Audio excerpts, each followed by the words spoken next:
మీ అందరికీ ప్రభు అయిన యేసు నామం పేరిట వందనాలు శుభములు తెలియపరుస్తున్నాను. ఇక మధ్యాహ్న కాల సమయంలో మరి యొక్క పర్యాయం దేవుని యొక్క మందసం, ఆ యొక్క కరుణాపీఠం, ఇవన్నీ గురించి మనము ఆలోచన చేస్తాము. దేవుడు ఇమ్మానుయేలుగా మన మధ్యలో ఉంటున్నాడు. ఆ కాలంలో ఇజ్రాయెల్ మధ్యలో ఏ రీతిగా మందసంగా ఉండి వాళ్ళని పవర్ఫుల్గా నడిపించినాడు అనేది ఒకసారి మనం ఇజ్రాయెల్ యొక్క జీవితంలో నుంచి చూస్తాం. చిన్న ప్రార్థన చేసుకుందాం. మహాపరిశుద్ధ జీవం గల నాయన యేసయ్య నీ ఘనమైన నామం ప్రభా, వందనాలు, స్తుతులు, స్తోత్రం స్తోత్రం స్తోత్రం చెల్లిస్తున్నాం. ఈ కడపటి దినములలో ప్రభా ప్రతి ఒక్కరిని ఒక బూరగా మీరు హెచ్చరిస్తున్నాను నాయన. నీ వాక్యాన్ని అనేక మందికి చాటి చెప్పి నువ్వు ఎంత బలవంతుడో, పరాక్రమశాలి అనేది ప్రభా ఈ లోకమంతా చాటించుటకు ఈ చిన్న వాక్యాన్ని ప్రభా బిడ్డల ముందు మేము పెట్టుచున్నాం ప్రభా. ఆశీర్వదించి ఫలింపజేసి నీరు కట్టుమని యేసు పరిశుద్ధమైన నామంలో ప్రార్థిస్తున్నాను తండ్రి, ఆమేన్. ఇక చక్కని వాక్యము మనం చూడాలి. ఇజ్రాయెల్ యొక్క యాత్ర అనేక పర్యాయం మనము గడిచిన కొన్ని కారణాల వల్ల అన్నీ కూడా మనం ధ్యానం చేస్తూ వచ్చినాం. అయితే ప్రత్యేకంగా ఈ దినము ఇజ్రాయెల్ యొక్క యాత్రలో ప్రాముఖ్యమైన ఒక పాత్రము ఈ యొక్క ఎగ్జడస్ 25th చాప్టర్లో ఆయన 8వ వచనంలో ఈ మాట తెలియపరుస్తున్నాడు. And let them make me a sanctuary that I may dwell among them. నేను వాళ్ళ మధ్యలో నివాసం చేసినట్లు నా కొరకే ఒక మందసం చేయమంటున్నాడు. According to all that I show you, that is of the pattern of the tabernacle and the pattern of the furnishing, just as you shall make it. నా యొక్క మందసాన్ని, నిబంధన మందసాన్ని చేయాలి. ఎందుకంటే దేవుడు వాళ్ళతో పాటు ఇజ్రాయెల్తో పాటు ఉండి గొప్ప కార్యాలు చేస్తూ వచ్చినాడు అన్నమాట. ఆ దినంలో మనం చూచినదే, ఎర్ర సముద్రాన్ని దాటించాడు, మన్నాను కురిపించినాడు. అటు తర్వాత గొప్ప కార్యాలను ఆయన చేస్తూ వస్తే కూడా ప్రజల్లో మార్పు రాలేదు. అయితే దేవుడు ఏమంటున్నాడంటే వాళ్ళని నేను మధ్యలోనే వచ్చి ఉంటానని ఆయన ఆశపడినట్లు చూస్తాం. మోషే ఆ సీనా పర్వతం మీద మాట్లాడినప్పుడు జనులు బహుగా భయపడినారు. ఎందుకంటే బహుగా మేఘం అక్కడ ఉండింది, నల్లటి మేఘం, ఆ యొక్క థండర్, లైట్నింగ్ అవన్నీ చూసి వాళ్ళు భయపడినారు. మోషే అయితే సెలవిచ్చినారు, దేవుడు మాతో మాట్లాడవద్దు, మోషే నువ్వే దేవునితో మాట్లాడి ఏ సంగతి అయినానో మాకు తెలియపరచని మోషేని అడుగుతున్నారన్నమాట. కాబట్టి దేవుడు ఏం ఆలోచన చేసినాడంటే ఇటువంటి వాళ్ళ దగ్గర నేను వాళ్ళ మధ్యలో ఉండి నేను ఆరాధనకు అర్హుడుగా ఉండాలని ఆలోచన చేశాడు. ప్రత్యక్షపు గుడారం ఒకటి ఏర్పాటు చేసి అది 2 భాగంగా నువ్వు డివైడ్ చేయాలని చెప్తున్నాడు. మొట్టమొదటి పరిశుద్ధ స్థలము, అటు తర్వాత అతి పరిశుద్ధ స్థలం అని ఉంటున్నది. పరిశుద్ధ స్థలంలో మేజర్, దానిపైన ఆ యొక్క దీపస్తంభం ఉంటున్నది, బల్లపూర రొట్టెలు కూడా అక్కడ ఉంటుంది అనమాట. అతి పరిశుద్ధ స్థలం గురించి మనం ఆలోచన చేయాలి. ఈ అతి పరిశుద్ధ స్థలంలో అక్కడ మనం చూస్తే అక్కడ కూడా దీపార్తి ఉంటున్నది, దీపస్తంభము. అటు తర్వాత మందసం, నిబంధన మందసం అని ఒకటి ఉంటుంది అనమాట. నిబంధన మందసం గురించి ఈ దినం మనం ఎక్కువ ధ్యానం చేయబోతున్నాం. ఈ నిబంధన మందసంను మోషేతో ఏం చెప్పాడంటే కొండ మీద తీసుకెళ్ళి దేవుడు చూపెట్టాడు. పరలోక పట్టణంలో ఉండే మందసాన్ని ఆయనకు చూపించాడు. ఏదైతే కూడా పాత నిబంధనలు మనం చదివేదంతా కూడా ఒక నమూనా, ఒక మోడల్, ఒక ఎగ్జాంపుల్, ఒక సాక్షిగా పెట్టాడనమాట. అది నూతన గ్రంథంలో అది నెరవేరపడుతుంది. ప్రతి ఒక్కటి కూడా ఏదైనా మీరు తీసుకోండి, కన్నిగా గర్భం ధరించి కుమారుని కన్నును అన్నాడు. అయితే యెషయాలో చెప్పబడినది నూతన నిబంధనలో, న్యూ టెస్టిమెంట్లో మనం చూస్తాం, that has been fulfilled. So also ఇక్కడ ఎగ్జాడస్లో ఏమైతే చెప్తున్నాడంటే నువ్వు కొండ మీద ఏదైతే నేను నీకు చూపెట్టానో అది మాదిరి దాని ప్రహారం నువ్వు చేయాలని చెప్తున్నాడు. అలాంటి చక్కగా చేయాలంటే పరిశుద్ధాత్మతో నింపబడిన అనేక మందిని కూడా దేవుడు వాళ్ళ మధ్యలో లేపినాడు. వాళ్ళు నైపుణ్యం కలిగి చక్కని ఒక పనితనం కలిగి ఆ యొక్క బాక్స్ను తయారు చేస్తానన్నమాట, మందసాన్ని. అక్కడ ఏమంటున్నాడంటే తుమ్మ చెట్టు నువ్వు తీసుకోవాలని సెలవిస్తున్నాడు. తుమ్మ చెట్టు చూడండి, దానిలో నల్లగా ఉంటుంది, ముళ్ళు ఉంటుంది, ఎంతో గొప్ప గొప్ప చెట్లు ఉన్నాయి, దేవదారు వృక్షం ఉన్నాయి. అయితే అవన్నీ కూడా దేవుడు ఎన్నుకోలేదు, కానీ తుమ్మ చెట్టును దేవుడు ఎన్నుకున్నాడు అన్నమాట. ఆ యొక్క నిబంధన మందసం నువ్వు నేనై ఉంటున్నాం, అది తర్వాత మనం చూస్తాం. అయితే తుమ్మ చెట్టుతో ఆ యొక్క నిబంధన మందసాన్ని చేసి దాని పైకప్పు నువ్వు బంగారుతో పూత వేయాల. 4 మూలలో ఆ యొక్క ఉంగరాన్ని తొడిగించి దాంట్లో 2 తుమ్మకర్రను లోపల దూర్చాలని సెలవిచ్చాడు. పైన కరుణాపీఠం, ఆ కరుణాపీఠం కూడా 2.5 పొడుగు ఉండాలి. దానిపైన 2 కెరూబిని అంటే దేవదూతలను నిలబెడతాడు. ఆ రక్కలను కప్పుకొని అవి దానిపైన ఉంటుంది అన్నమాట. అయితే దేవుడు ఎప్పుడల్లా మోషేతో మాట్లాడాలను ఆ యొక్క కరుణాపీఠం మధ్యలో వచ్చి కెరూబు కింద కరుణాపీఠం పైన ఆ మధ్య స్థలంలో వచ్చి తన స్వరం వినిపించి మోషేతో మాట్లాడాడు. ఎంత గొప్ప ఆధిక్యత చూడండి మోషేకి కానీ ఇశ్రాయేల్ ప్రజలు. ఈ ఇశ్రాయేల్ ప్రజలు అందరూ కూడా ఈ ప్రత్యక్ష గుడారం చుట్టూ కూడా 12 గోత్రాలన్నీ కూడా ఉంటాయన్నమాట. వాళ్ళందరూ కూడా భయంతో భక్తితో మోషే లోపల పోయినప్పుడు అతి పరిశుద్ధ స్థలంలోకి వెళ్ళినప్పుడు ఏ మాట తీసుకొని వస్తాడో అని ఆసక్తితో వాళ్ళు ఎదురు చూసేవారు. అయితే ఆ మందసాన్ని మోసేదానికి లేవి కుటుంబాలు మాత్రమే, యాజకులు మాత్రం ఆ యొక్క భుజంలో వాళ్ళ ఉంగరాల్లో ఆ యొక్క తుమ్మ చెట్టు కర్రను పెట్టి వాళ్ళ భుజం మీద ఎత్తుకొని వెళ్ళేవారు అనమాట. వేరెవర్ దే వెంట్, ఎక్కడికెల్లా వెళ్ళారో అంటే దేవుని సన్నిధి వాళ్ళతో ఉన్నట్టే. ఆ యొక్క మందసం అనేది దేవుని సన్నిధి, ద ప్రెసెన్స్ ఆఫ్ గాడ్. ఎక్కడికెల్లా వెళ్ళారో అక్కడికంతా వాళ్ళకు జయం వచ్చిందనమాట. మొట్టమొదటిగా చూస్తే వాళ్ళు యోర్దాన్ని ఎదుర్కొంటున్నారు. అప్పుడు జాషువా చెప్తున్నాడు, ఈ దినం దేవుడు నీ యొక్క నీళ్లను మీకు 2గా పాయలు చేస్తాడు, మీరు దానిలో నడవాలి. అయితే యాజకులు ముందుకు వెళ్తారు, మీరు ఒక 2000 అడుగులు వెనక ఉండాలని ప్రజలందరికీ తెలియపరుస్తారు. అందరూ ఆయనకు లోబడి ఉంటారనమాట. వాక్యాలు చదివేదానికి సమయం లేదు కానీ నేను చెప్తున్నాను. కాబట్టి వాళ్ళందరూ కూడా ఆ యొక్క యాజకులు ఎప్పుడైతే యోర్దాన్ అయితే అది యొక్క అరుపు కాలం అనమాట, కోతకాలం, అక్కడంతా కూడా నీళ్లు పొరలుతున్నది. అలాంటి సమయంలో ఈ యాజకులు ఏం చేస్తున్నారంటే భుజం మీద ఆ యొక్క కర్రను పెట్టుకొని వాళ్ళ పాదాలు ఎప్పుడైతే నీళ్ళతో తాకుతుందో మనం చూస్తాం, ఆ నీళ్ళు వెంటనే వెనకెళ్తుంది. యోర్దాన్ వెనకెళ్ళి ఒక కుప్పలుగా ఒక పాయమని నిలబడిపోతుంది, ఒక ట్యాంక్ మాదిరి. అయితే 2 పాయలు అయిన తర్వాత ఆరిన నేలలో ఆ బిడ్డలు ఇశ్రాయేలు నడుస్తూ వెళ్తారనమాట. అంత పవర్ఫుల్ అనమాట. అంటే దేవుని సన్నిధి ఆ మందసంలో ఉంచాడనమాట. ఆ మందసంలో ఏముంది ఒకసారి మనం ఆలోచన చేయాలి. మనం చూస్తే ఒక బంగారు పాత్రంలో మన్నా 40 సంవత్సరం దేవదూతల ఆహారం, ఆ ఆహారాన్ని ఇజ్రాయెల్కి ఇచ్చాడు. అది మాదిరిగా రాబోయే జనాంగం బిడ్డలు చూడాలని దాన్ని ఎత్తిపెట్టమని ఒక ఓమర్ అంటే ఒక మెషర్మెంట్ ఇచ్చి దాని లోపల మన్నాను పెట్టాడు.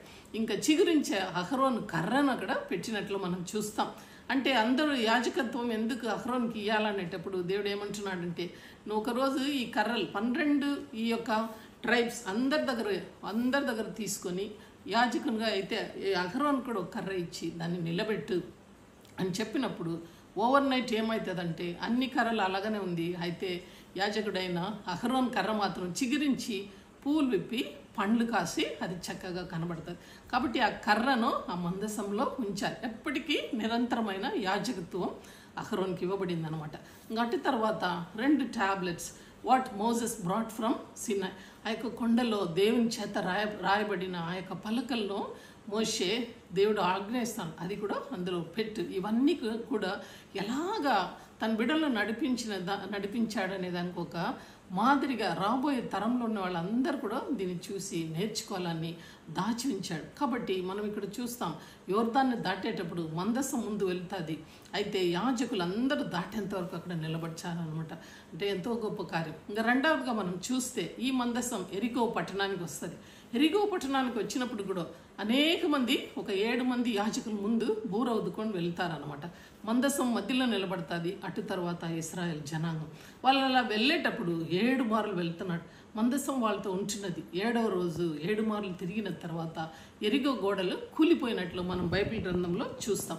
అయితే ఎంత గొప్ప సంగతి చూడండి. ఇవన్నీ గొప్ప కార్యాలు ఇలా చెప్పుకుంటా పోతే ఓబేదెను ఒక ఆయన ఇంటిలో 3 నెలలు ఈ యొక్క మందసం ఉండేటప్పుడు దేవుడు ఆ యొక్క ఇంటినో ఆశీర్వదించినట్లు వాక్యం సెలవిస్తుంది. ఇంకా ఎవరైతే దీన్ని ఈ యొక్క ఫిలిస్టీన్స్ ఎప్పుడు కూడా ఈ యొక్క ఇజ్రాయెల్స్తో ఎప్పుడు కొట్లాడేవారు అనమాట. ఫిలిస్టీన్స్ ఒకసారి ఏం చేస్తున్నారంటే ఈ మందసాన్ని దొంగలించి కొట్లాడి వాళ్ళ దగ్గర నుంచి ఆ యుద్ధంలో వాళ్ళు పట్టబడిన దాన్ని తీసుకొని వెళ్ళిపోయి వాళ్ళ ప్రాంతాల్లో పెట్టుకుంటున్నారు. ఒక 3 ప్రాంతం మాత్రం నేను చెప్తాను. గాజ్ అనే ప్రాంతంలో పెట్టినప్పుడు అక్కడ ఉండే వాళ్ళందరికీ మొలల వ్యాధి వస్తుంది అనమాట. అటు తర్వాత ఇంకొక ఎక్రోన్ అనే ఒక ప్రాంతంలోకి తీసుకొని పోతారు. అక్కడ కూడా వాళ్ళకు మొలలు వస్తుంది అనమాట. మళ్ళీ తాహోను టెంపుల్లో వాళ్ళు తీసుకుపోయి పెట్టినప్పుడు ఆ యొక్క విగ్రహం నేల మీద పడి పగిలిపోతుంది అనమాట. అంటే ద పవర్ ఆఫ్ గాడ్ ఎలా అలా చూపిస్తుంది. వెంటనే వాళ్ళు డిసైడ్ చేశారు, ఈ ఇశ్రాయేల్ దేవుడు మన మధ్యలో ఉంటున్నారు కనుక ఈ మందసాన్ని తీసుకెళ్ళి ఇజ్రాయెల్కి ఇచ్చేయండి అని వాళ్ళందరూ ఏకగ్రీవంగా చెప్తున్నారు అనమాట. ఆ మొలల్లో చాలామంది చనిపోయినారనమాట. ఒకటే కేక్ అక్కడంతా. కాబట్టి ఫిలిస్టియన్లో మందసం ఉండకూడదని వాళ్ళు ఇజ్రాయెల్కి దాన్ని వెనక్కి ఇచ్చినట్లు చూస్తాం. కాబట్టి ఈ మందసాన్ని యొక్క ప్రవాహం ఇది పాత నిబంధనలో మనం చూసేది. అయితే కొత్త నిబంధనలకు వచ్చినప్పుడు మనం హెబ్రీ పత్రికలో మనం చక్కగా చెప్పబడి ఉంటున్నది. అక్కడ ఏం చెప్తున్నాడంటే దేవుడు అక్కడ మోషే అహరోను అప్పటికప్పటికే జీవించిన యాజకులు, అంటే అటు తర్వాత ఒకళ్ళ జాషువా కానివ్వండి, ఇంకొకరు కానివ్వండి, వాళ్ళందరూ చనిపోయిన ఆ యొక్క యాజకులు అనమాట. అయితే ఎప్పటికీ నిరంతరంగా నిలబడి ఉన్న యేసయ్య మనకు ప్రధాన యాజకుడుగా ఉంటున్నాడు. అక్కడక్కడ నమూనా, ఇక్కడ ఏదైతే నమూనా చూపించారో పరిశుద్ధ స్థలం, అది పరిశుద్ధ స్థలం, అలాగనే దేవుడు ఈ రెండు స్థలానికి మధ్యలో తన యొక్క శరీరాన్ని మన కోసం ఇచ్చాడు. సిలువలో చీల్చబడింది. ఎప్పుడైతే యేసయ్య ప్రాణం విడిచాడో ఆ యొక్క దేవాలయపు తెర రెండుగా చీలింది అని మనం వాక్యం సెలవిస్తుంది.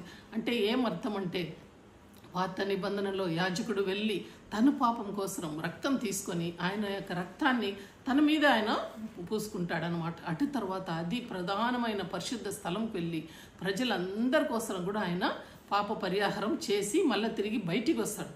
బయటికి వచ్చినప్పుడు జనులందరి మీద ఆ రక్తాన్ని చల్లుతున్నాడు. అయితే మన యేసయ్య తన రక్తాన్ని తనే తీసుకొని పరలోక రాజ్యం వెళ్ళి ఉన్నాడు. ప్రధాన యాజకుడు నీ కోసం నా కోసం విజ్ఞాపన చేస్తున్నాడు. కాబట్టి మనం we have the right to go to the throne of God, అంటే ఆ కృపాసనం దగ్గర మనం ధైర్యంగా వెళ్ళి మన యొక్క అక్కర్లన్నీ ఇప్పుడు నేరుగా మనం చెప్పుకుంటాం. ఎందుకంటే once you are washed by the blood of Jesus you have the access to go. అది పరిశుద్ధ స్థలానికి మనం వెళ్ళుటకు దేవుడు మనకు ఒక మార్గం సిద్ధపరిచినాడు అన్నమాట. ఆయన గొప్ప ప్రధాన యాజకుడు. అంటే ఈ యొక్క 3 వస్తువుల గురించి మాత్రం మనం కొద్దిపాటు ధ్యానం చేస్తాము. మొట్టమొదటి మన్నా. ఈ యొక్క మన్నా అనేది ఒక వాక్యానికి సాదృశ్యంగా ఉంటున్నది. పాత నిబంధనలు ప్రతిరోజు వాళ్ళు దాన్ని దేవదూతల భోజనం తిని 40 సంవత్సరం వాళ్ళు బ్రతికారనమాట. అయితే నూతన నిబంధనలో యోహాను సువార్త సెలవిస్తుంది, పైనుండి వచ్చిన జీవాహారం నేనే అని దేవుడు సెలవిస్తున్నాడు. యేసయ్యను మనం ఊహించాలి. యేసయ్య అంటే ఆదియందు వాక్యం ఉండెను, ఆ వాక్యమే దేవుడై ఉండెను. ఆయన మన మధ్యలో వచ్చాడు. ఈ యొక్క బైబిల్ గ్రంథం మన చేతులు ఇవ్వబడింది. ప్రతిరోజు కూడా ఈ వాక్యాలను మనం నెమరు వేసుకోవాలన్నమాట. ఎంత వాక్యం మనం చదువుకోగలుగుతామో అంత వాక్యం చదవాలి. ఆమోస్ గ్రంథంలో మనం ఒకసారి చూస్తే 8:11 అని అనుకుంటున్నా, అక్కడ చెప్పబడి ఉంటున్నది రాబోయే కాలంలో ఒక కరువు వస్తుంది. అది అన్నపానం వలన వచ్చే కరువు కాదు, కానీ వాక్య కరువు వస్తుంది. కాబట్టి ఈ దినం మనమందరూ కూడా ఈ వాక్యాన్ని మన హృదయంలో నింపుకోవాలి. You must fill the your heart with the word of God. అయితే ఈ మన్నా ఇప్పటికి వచ్చిన మన్నా దేవుడు, అంటే ఆయన పరలోకంలో ఉంటున్నాడు, జీవాహారం నేనే అంటున్నాడు. ఈ వాక్యాన్ని మనం ప్రతి ఒక్కరు కూడా మనం బిలీవర్స్ దాన్ని రిసీవ్ చేయాలి. రెండోది సిగురించే అహరోను కర్ర, అది యాజకత్వానికి మనకు సాదృశ్యంగా ఉంటున్నది. ప్రధాన యాజకుడుగా యేసయ్య మనకు ముందు వెళ్ళి ఉంటున్నాడు. అంతేకాకుండా ఆ యొక్క 10 ఆజ్ఞలు మనకి ఇవ్వబడింది. డ్యూట్రానమీ 28లో మనం చూస్తే ఆ యొక్క 10 ఆజ్ఞలను మనం పాటించినప్పుడు నీకు రావాల్సిన దీవెనలన్నీ ఉంటున్నది అనమాట. పొలంలో నువ్వు దీవింపబడతావు, పట్టణంలో నువ్వు దీవింపబడతావు, నువ్వు రాకపోకడల్లో నువ్వు దీవింపబడతావు, నువ్వు పిండి పిసికే తొట్టి దీవింపబడుతుంది, నీ యొక్క గంప దీవింపబడుతుంది. అయితే నీ పంటలు సరి అయిన సమయంలో నీకు పంట ఇస్తుంది. ఆకాశం నుండి నేను నీకు వర్షం కుమ్మరిస్తానని సెలవిస్తున్నాడు. నువ్వు అప్పిచ్చదు కానీ నువ్వు అప్పు తీసుకోవని అనేక ఆశీర్వాదాలను అక్కడ చెప్తూ వస్తున్నాడు అనమాట. ఎప్పుడు when you follow this 10 commandments, నేను ఇచ్చే ఆజ్ఞలను నువ్వు పాటించినలా ఇవన్నీ కూడా నీకు సంభవిస్తుంది అని సెలవిస్తున్నాడు. అయితే ఇప్పుడు మనం ఏమై ఉంటున్నాం, మనము ఈ యొక్క ప్రధాన ఎలాగైతే మనం డిస్కస్ చేసినామో ఆ యొక్క నిబంధన మందసంగా నీవు నేను మారాలా. అయితే నా నల్లటి తుమ్మ చిగురు మనకు సాదృశ్యంగా ఉంటున్నది. మనం పాపంలో నిండి ఉన్నప్పుడు ఆ ముళ్ళు మనలో ఉండిందనమాట. పాపం అనే ముళ్ళు మనలో ఉన్నప్పుడు దేవుడు ఆ కర్రను తీసుకొని మోషేకి ఏం చెప్పాడంటే, మందసం తయారు చేయి, నన్ను తయారు చేసి ఉంటున్నాడు. మనం పూత పోయబడి ఉంటున్నాం. బంగారు పూత దాన్ని చుట్టేశారు, లోపలికేశారు. ఆ బంగారు పూత మనకు యేసు యొక్క రక్తానికి సాదృశ్యంగా ఉంటున్నది. When you are being washed by the blood of Jesus, you have been chosen by the vessel. నన్ను దేవుడు ఎన్నుకున్నాడు అనమాట. తిమోతి పత్రికలో మనం చూస్తే కొంతమందిను ఒక వుడన్ వెసల్ గాను, కొంతమందిను క్లే గాను, కొంతమందిను సిల్వర్ గాను, కొంతమందిను బంగారు గాను ఆయన ఎన్నుకున్నాడు అనమాట. మనల్ని ఎన్నుకున్న తర్వాత మనలో మన్నాను పెట్టినాడు, మనలో ఒక యాజకత్వం పెట్టినాడు, మనలో ఆయన 10 ఆజ్ఞలను పెట్టాడు. When you receive all this things, when the word of God, when you are being blessed richly by the word of God, నువ్వు ఆ వాక్యాన్ని అనేక మందికి పంచిపెట్ట ఒక సాధనగా నువ్వు మారుతావు. అయితే కరుణాపీఠం కూడా నీ మధ్యలోనే ఉంటుంది. దేవుడు ప్రతినిత్యం ఉదయకాలం కృపా వాత్సల్యం చెప్పున నిన్ను అలంకరిస్తాడు, నిన్ను కనికరిస్తాడు. నీ కుటుంబాన్ని కూడా, ఆ మందసంగాన్ని నీ కుటుంబంలో నిలబడినప్పుడు ఆశీర్వాదాన్ని నీ కుటుంబానికి నువ్వు తీసుకొని వచ్చేవారుగా మనం ఉంటాం. కాబట్టి ఈ యొక్క మధ్యాహ్న కాల సమయంలో అవి బీయింగ్ లెడ్ బై దిస్ అంటే మనం ఆలోచన చేయాలా, ఈ యొక్క పాత్రగా నేను మారగలుగుతానా? ఒకవేళ మట్టి నుండి వుడ్ కాను, వుడ్ నుంచి సిల్వర్గా, సిల్వర్ నుంచి బంగారుగా నేను మార్చబడాలా, వాక్యంతో నింపబడాలా, యాజకతో ప్రార్థన చేయాలా. మోషే ప్రార్థన చేశాడు. ఆయన 40 దినము దేవుని దగ్గర ఉండి వచ్చినప్పుడు ఆయన ముఖం బగుగా ప్రకాశంగా ఉండింది. ఆయనను ఎవరు కూడా చూడలేరు. కాబట్టి ఆయన ముసుగు వేసుకొని వాళ్ళతో మాట్లాడినట్టు చూస్తాం. ఆ యాజకత్వం నీ కుటుంబంలో నువ్వు జరిపించాలి, నువ్వు ప్రార్థన చేయాలి. ఏ వార్త అయితే దేవుడు ఇస్తాడో ఆ మందసంలో అది రిసీవ్ చేసుకొని నీ బిడ్డలకు ఆ వాక్యాన్ని ఇచ్చే పరిస్థితిలో ఒక మందసంగా నేను మారాలని దేవుడు ఎదురు చూస్తున్నాడు. యాజకత్వమే కాకుండా ఈ యొక్క 10 ఆజ్ఞలను కూడా మన జీవితంలో మనం పాటించినప్పుడు దేవుడు గొప్ప కార్యాలు చేస్తాడు. ఆయన సన్నిధి మనతో పాటు వస్తున్నది. ఇంత కడపటి దినములలో ఇమానుయేల్గా మన మధ్యలో ఉంటున్నాడు. ఆ పరిశుద్ధ ఆత్మను మనలో పెట్టి ఉన్నాడు. మూవింగ్ మందసమంగా మనం ఉంటున్నాం ఈ దినాల్లో. ఆ యొక్క ఆర్క్ ఆఫ్ కవెనెంట్ నువ్వు నేనే, మరి ఎవరు లేరు. కాబట్టి ఈ దినం ఈ వాక్యాన్ని విన్న మనము ప్రతి ఒక్కరు కూడా రోషం కలిగి ఆ దినములలో ఈ మందసం మూవ్ అయినప్పుడు అనేక అన్యజనులు ఎబ్రిలో దేవుడు వస్తున్నాడు కాబట్టి విజయం వాళ్ళదే ఉంటున్నది. గొప్ప కార్యం, సాహస కార్యం ఆయన చేస్తున్నాడు కదా అని ఆ యొక్క మందస్సాన్ని చూసి బెదిరిపోయే వాళ్ళు అనమాట. అయితే నేను ఈ లోకాన్ని తలకిందలుగా చేసేవారంగా ఉంటున్నామా? మన ద్వారా దేవుని యొక్క సన్నిధి మన ఇంటిలో దిగుతుందా, లేకుంటే లోకానికి మనం దేవుణ్ణి చూపించగలుగుతామా? ఒకసారి మనం ఆలోచన చేయాలా. నేను మందస్సంగా ఉండాలంటే పూత పూయబడాలా, మంగారుతో యేసు రక్తంతో కడగబడాలా. ఆ యొక్క వాక్యాన్ని రిసీవ్ చేసుకొని హోలీ స్పిరిట్ను మనం అనాయింట్మెంట్తో ఆయనను మనము దేవుణ్ణి లోకానికి ప్రకటించాలా, కుటుంబానికి మనం దీవెనకరంగా మార్చాలా. ఈ కొద్ది మాటలను దేవుడు మన వినికిడిలో ఆశీర్వదించును గాక. ఆమేన్. చిన్న ప్రార్థన చేస్తాను. మమ్మల్ని మిక్కిలి ప్రేమించిన మా గొప్ప పరలోక తండ్రి, యేసయ్య నీ ఘనమైన నామం ప్రభా మధ్యాహ్న కాల సమయంలో వందనాలు, స్తుతులు, స్తోత్రం. అనేక మందికి చెప్పలేని కార్యాన్ని ప్రభా పామురులైన నీ శిష్యులకు తెలియపరిచావు. చిన్న బిడ్డలుగా వాళ్ళు ఉండేటప్పుడు ప్రభా ఎంతోమంది అవున తండ్రి పరలోక రాజ్యం యొక్క మర్మాలు తెలియపరచబడలేదు. అయితే మీకైతే ఎంతో అది అదృష్టం అని సెలవిచ్చావు, మీరు భాగ్యులను సెలవిచ్చావు తండ్రి. ఈ యొక్క వాక్యాన్ని ప్రభా ఈ దినం మేము ధ్యానించి ఉన్నాం. ఎంతో ఆశపడి ఇజ్రాయెల్ మధ్యలో నేను నివాసం చేయాలా, నిత్యము నేను వాళ్ళతో మాట్లాడాలని దిగివచ్చిన దేవుడే మీరు ఉంటున్నారు. ఈ దినంలో కూడా మా హృదయంలో నివాసం చేస్తూ వాక్యాల్ని అందజేస్తున్నాం. మా బిడ్డలకు తెలియపరిచేటట్టు ప్రభా ఒక్కొక్క బిడ్డతో మీరు మాట్లాడుచున్నారు. మా ఒక్కొక్కరిని నాయన ఇదిగో ప్రభా నడిచే ఒక నాయన ఇదిగో ప్రభా దీవెనలకరంగా నాయన మందసంగా మేము మారి ప్రభా అనేక మందిని నీ రాజ్యాన్ని చేర్చే బిడ్డలుగా మా ఒక్కొక్కరిని వాడుకోమని విత్తపడిన వాక్యాన్ని నీరు కట్టి ఫలింప చేయమని యేసయ్య పరిశుద్ధమైన నామంలో ప్రార్థిస్తున్నాను తండ్రి. ఆమేన్.